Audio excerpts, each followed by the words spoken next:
Eh bien bonjour à tous et à toutes et bienvenue aujourd'hui dans cette nouvelle vidéo.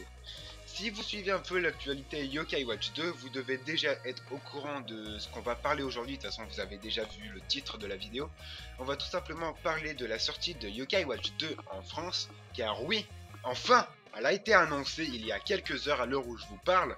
Cette vidéo ne sera forcément pas longue, hein, elle fera juste histoire qu'on parle un peu de cette sortie et que vous me donniez votre avis dans les commentaires.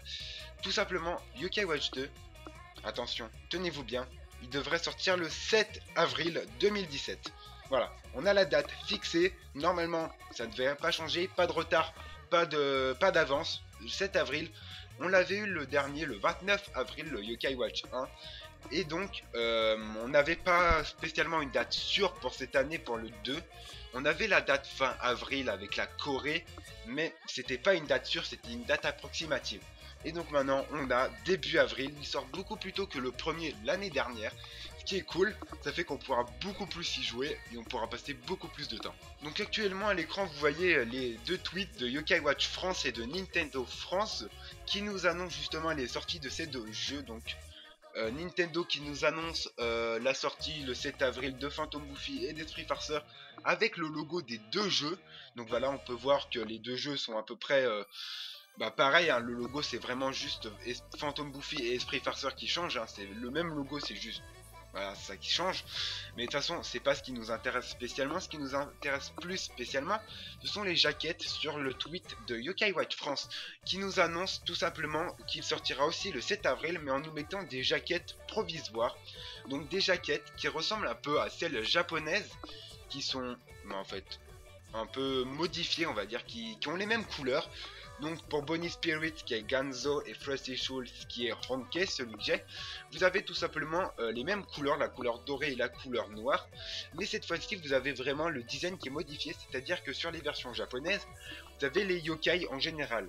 Sur les versions américaines, vous avez Jibanyan et Overnyan qui sont en avant. Et par contre, sur la version française, comme en fait sur les jaquettes provisoires que nous présente Yokai Watch France, ce que je trouve dommage, c'est qu'on y voit les yokai en arrière-plan, Fuyunyan et Jibanyan en avant, mais on voit surtout principalement Nathan, comme sur Yokai Watch 1. Et franchement, de voir Keita en avant comme ça, je trouve pas ça. Je trouve que ça met vraiment l'accent sur le personnage et pas sur l'histoire de Yokai Watch en fait. C'est ce que je trouve vraiment dommage. On ne voit pas principalement les yokai. Certes, on y voit Fuyinyan qui est l'un des yokai principaux, sans trop vous spoil hein, bien sûr, mais c'est l'un des yokai principaux. En fond, on y voit tous les yokai qui sont inédits à chaque version du Yokai Watch. Donc par exemple, pour Yokai Watch Honke ou Fleshy Souls ou Phantom Buffy, on peut y voir QB, et pour Bonnie Spirit, Esprit Farceur ou Ganzo, on peut y voir Octorgon.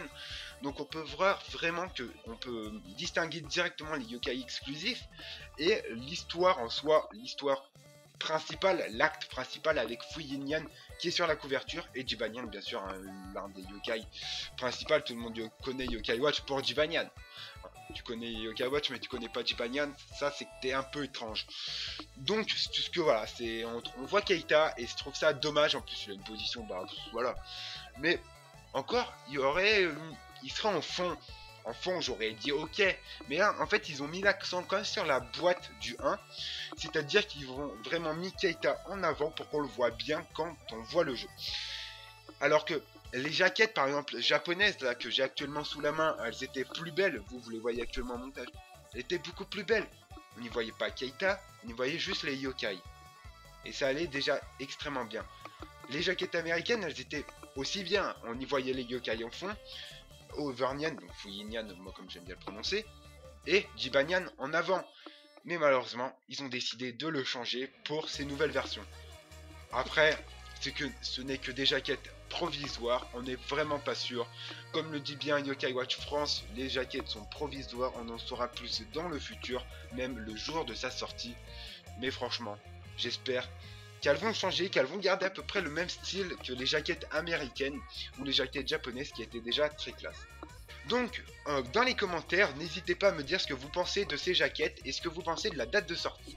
Dans le petit i plutôt, je vous mettrai une petite question sur les jaquettes et aussi sur le jeu que vous préférez, c'est-à-dire quelle version de Yokai Watch 2 vous prendrez, parce que c'est une question assez importante hein, de savoir laquelle on va prendre. Si vous prenez les deux, si vous prenez juste Phantom Buffy ou bien et Prépasseur Honke ou Ganzo, hein, si vous préférez. Moi je préfère les dire comme ça, mais comme j'ai le screen sous les yeux et que vous êtes français, je préfère vous le dire français, voilà, tout simplement. Mais donc voilà. Donc si cette vidéo vous a plu, n'hésitez pas à lâcher un like, à vous abonner si vous êtes nouveau, à répondre aux petites questions dans la barre d'infos et dans les commentaires. Donc sur ce, je vous donne rendez-vous pour une prochaine vidéo sur Yokai Watch. Ciao tout le monde, Nyan.